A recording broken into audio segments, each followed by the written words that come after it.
Hey everybody, how's it going? Icy Cat here. Today we got an in-depth look at what Operation Parabellum is going to be bringing to the table with the new map and the new operators, as well as other detailed information that has been revealed. If you didn't get a chance to check it all out on the Pro League Finals Twitch stream, then I've got all the information covered for you here.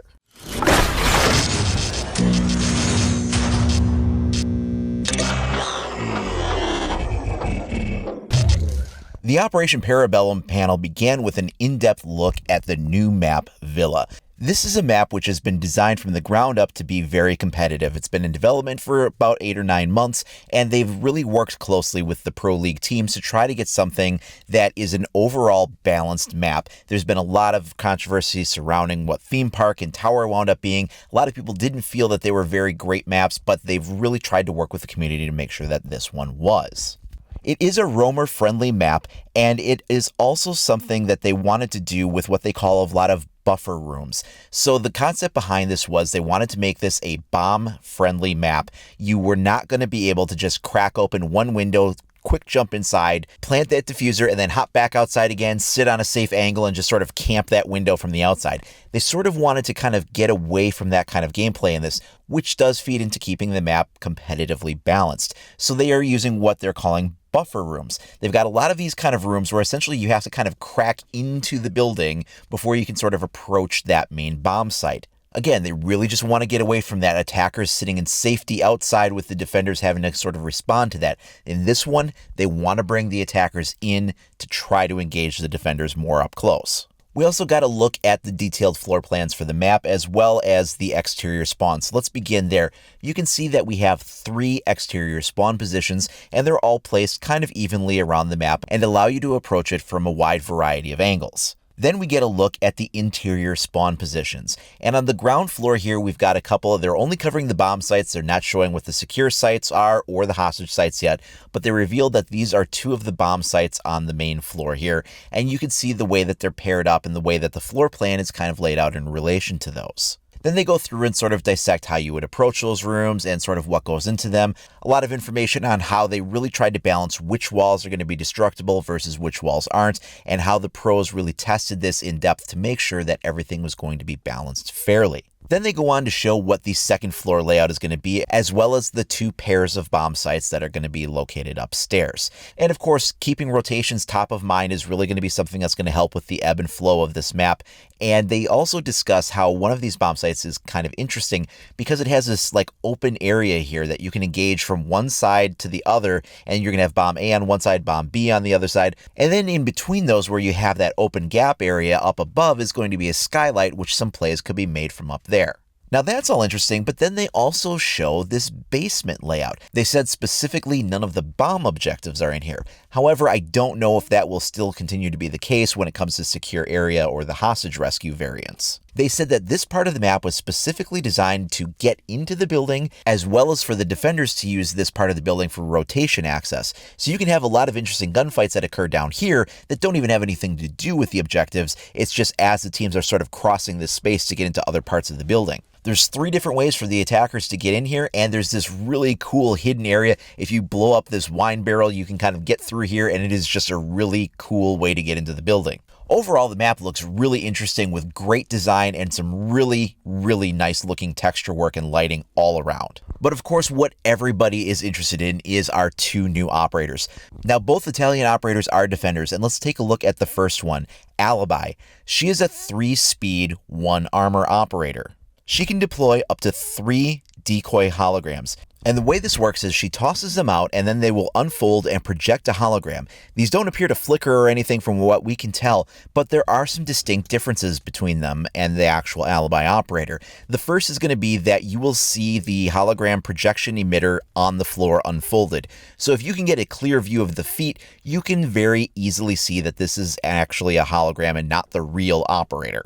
Another giveaway is that none of the hologram decoys will move. And if you're really observant, you'll also be able to tell something useful. Apparently, the holograms will always project the default uniform. So if you're wearing other skins on Alibi, the holograms are not going to reflect those same skins. So if somebody is able to perceive that difference, they're going to be able to tell which ones are the holograms versus which ones are not. Also, those holograms will always be equipped with the operator's default submachine gun with no attachments, so it will always be projected using the MX4 Storm, and if you see one with either an attachment on it like a scope, or if you see one that has the automatic shotgun on it or something like that, then you know that that is the real alibi. There's definitely some ways to counter her though besides just the powers of observation, and one is that because they are projecting an electronic signature, they are actual devices here, IQ can spot them. Furthermore, Glaz does not pick up a heat signature on these and is probably the most direct counter operator to this. If Twitch shoots the projectors, she will be able to destroy those right away, and if Thatcher hits them with an EMP, they will be temporarily disabled. If you do actually shoot a hologram, you will disrupt its projection, and what will happen then is that your operator that took that shot will become tagged, much like how Lion tags a defending operator. Well, now the operator that took that shot and hit the hologram will wind up being tagged in reverse. Her gadget also has one more interesting property to it. You can actually throw these outside right away at the beginning of the round, and you can create a situation where there's like this Hall of Mirrors effect, and as the attackers come up to the building, they're not sure which one might be the real one. Now, typically when a defender goes outside, they are immediately tagged with their operator ID, so you know they are outside and who they are. Well, even the holograms will present a tag, however, they will remain unknown. The identity of the operator won't be known.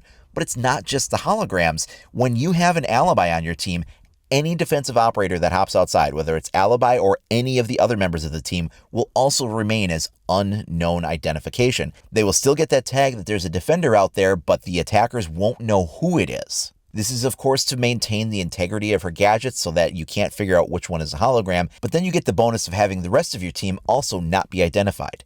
Again, this only applies if alibi is on your team. Now let's take a real quick look at her loadout. As we said before, she is a 3-speed 1-armor operator. She uses the MX4 Storm submachine gun or the ACS-12 auto shotgun. This is essentially the AA-12 auto shotgun, but due to licensing issues, they had to rename it, so it's the ACS-12 auto shotgun.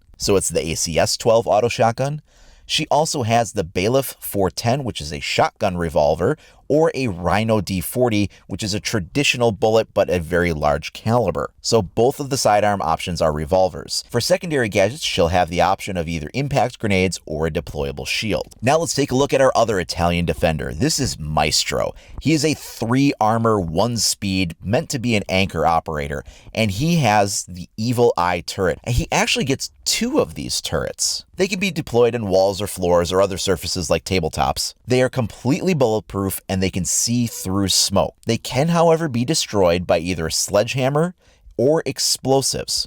You can also take them out by destroying the surface that they're sitting on. So if they're on a wall and then you blow up that wall, the camera will also be destroyed. Other than those methods, the turret is completely bulletproof. There's no gun that can shoot bullets at it that will hurt it, and you can't melee it with anything but Sledge's hammer. While it's in its passive mode, when it's all armored up like that, it can still be used as a camera, it can still see what's going on around it can still see through smoke, but it also has the option to open up its protective shell and fire a laser. At that time, it can be destroyed by conventional means. So then you can shoot it as long as it's open, but that's when the turret is also facing a laser at you. This laser doesn't do a lot of damage. It does only 5 damage per shot, could affect a weakened operator, and really what it's meant to do is harass players or go ahead and destroy gadgets. The turret has unlimited ammo, but it will overheat, so it can fire quickly in an unlimited amount of times, but if you spam it too much, you're going to overheat that laser. Again, as long as it's open and able to shoot, you are vulnerable to being destroyed, so if you want, you can close that visor back up again and regain that invulnerability. Because it's an electronic gadget, IQ can spot it, and Twitch and EMP grenades can temporarily disable it. However, the Twitch darts can actually destroy it if the visor is open and it scores a hit on the inside. Also, for a lot of people that have been wondering, yes, Dokkaebi can hack this turret camera. However, when she does, she can only see through it. She cannot actually use the laser that it has.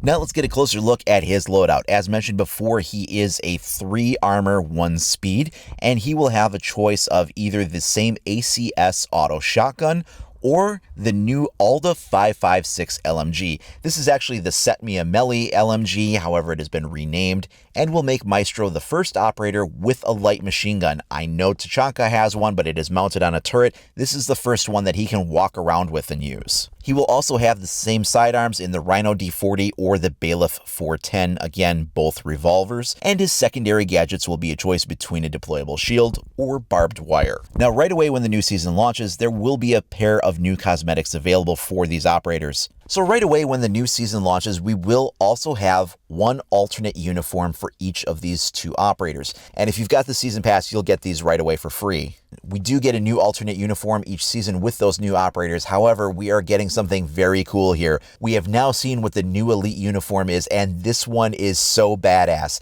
It's for Thatcher as he rappels down from above, and we are given a full face reveal. This new Elite looks so sick. I can't wait to pick this up. It's great. We're also going to be seeing some other changes coming, and they didn't talk about all of them during the discussion panel, so we'll go over the ones that they did cover, and then when the patch notes come out for the new test server session, which will begin on May 22nd, they'll go over some other things that they didn't talk about here.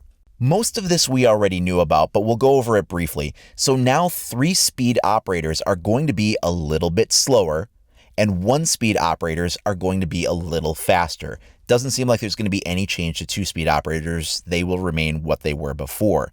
However, if you have an operator and you need to move a little bit quicker yet, you can pull out your sidearm and you will move just that much faster. We're also getting a new secondary gadget. I have covered this before, but it is the bulletproof deployable camera. This can only be shot from the side. If you shoot it from the front, it is completely bulletproof, and even from the side, you've kind of got to get just the right angle. The bulletproof camera can be placed on pretty much any wall or floor surface, and additionally, it can be placed on most flat surfaces, so you can actually put it on the side of a bomb canister or on the side of a cabinet or something like that, so it doesn't have to be just a wall or a floor. The camera has the ability to see through smoke. If you can get up close to it, the camera can be broken by a simple melee hit, or of course you can also take it out with a twitch or disable it with an EMP grenade temporarily, as well as hit it with any type of explosives to take it out. Defenders are also seeing another change for the operators, and that is that Echo will now have 2 drones instead of just 1. An interesting change to these seen in the last test server phase is that you can now, as a team, view those Echo drones as well as the Twitch drone, and you can also spot on those drones, which is somewhat controversial because a lot of people don't want to see that happen.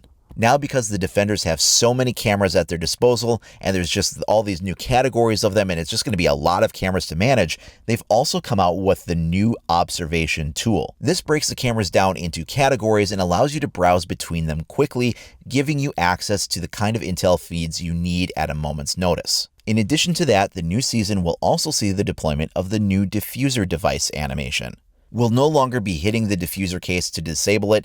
Now the defenders will have a specific device that is used to scan it from a very short distance to disable the device. We are also getting a new type of playlist. This is called the Discovery playlist. And what this is that for the first 4 weeks of the season, there is a casual only playlist where the only map that will come up is the new map, Villa. This has been done because it's actually been sort of a frustrating experience in previous seasons. A new map comes out, and then you will spend all night playing, and you might see that new map maybe once or twice. The playlist will only exist for the first 4 weeks of the season, and then it will go away. Hopefully, if this is something that is received well by the community, they may wind up doing in future seasons too. The final change that they talked about was the new clubhouse map buff. Up on top of the roof, the gap there between the master bedroom and cash room is going to be connected and change the way that that works. Also, the bar is now going to be divided into 2 distinct sections, with the pool room being its own separate area. Also, the storage closet access off to the side of the garage entrance will now offer a different stairwell to get down into the HVAC tunnel to get a fast route into the basement. We don't know all the changes that are going to come with this. We've only been shown these couple of images, so obviously the layouts to get into some other areas are definitely going to be altered, and we will be finding out more about what that looks like when the test server launches. Again, that will be coming to us May 22nd, just in a couple of days here. There will be even more changes than this coming to the new season. However, we haven't gotten all the specific patch notes of what those will be. So it sounds like we're going to be hearing more about that in the next couple of days when they do release that info. So that's it. That's all of the information summarized together in one place for you if you didn't get a chance to get a look at the live stream event that covered all the new information for Operation Parabellum. Now, as we get a chance to get into the test server and really get our hands on what some of these new things look like, I will, of course, be covering that. We don't have a firm date yet on when the new season will be launching, but the one piece of information we do have is that all of the currently existing seasonal headgears and uniforms will be going away. They will no longer be available at the start of a new season. And in the shop, it says that you will no longer be able to get these uniforms after June 6th. So the conclusion that we have there is that that is when the new season seems to be targeted for release. Now, of course, Ubisoft could make some changes and adjustments to that. That's just sort of what we're looking at now, but it would seem to line up with the launch of the test server, and having that be in live rotation for a couple of weeks and then going into the live season seems to be matching up very closely with what we've seen at the beginning of other seasons. So if you haven't already, please do like and subscribe. Make sure you click that notification icon so you're alerted as soon as I make new content available. You can also keep up with me over at IcyCat25 on either Facebook or Twitter. Thanks a lot for watching, everybody. We'll see you next time.